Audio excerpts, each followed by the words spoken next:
antibiotik tanpa resep dokter itu salah ya, karena untuk penggunaan antibiotik itu harus atas dasar anjuran dari dokter, karena dokter yang bisa mendiagnosis dan menilai apakah si pasien ini perlu diberikan antibiotik atau tidak ya. Terus T yang kedua adalah teruskan pengobatan dengan antimikroba yang diresepkan walaupun kondisi tubuhnya sudah membaik.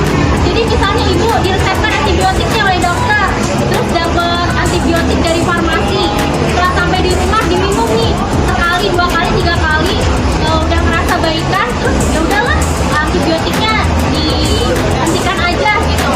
Ya itu nggak bisa ya, karena pada saat itu antibiotiknya itu belum benar-benar bisa membunuh si mikrobanya, malahan antimikrobanya, malahan si bakterinya itu bermutasi atau beradaptasi dengan adanya si antibiotik tersebut. Jadi si bakterinya nih kebal terhadap antibiotik. Nah, waktu kalau misalnya ibu sakit lagi, kemudian diberikan antibiotik yang sama, akhirnya apa? Antibiotiknya sudah tidak mempan untuk melawan infeksi bakteri tersebut ya.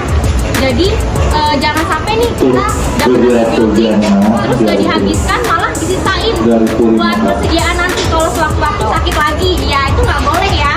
Atau misalnya nanti kita di rumah dapat antibiotik nih, terus pas di rumah ada keluarga yang sakit juga, terus kita sharing nih berbagi antibiotik sama keluarga kita yang sakit, itu juga nggak boleh ya.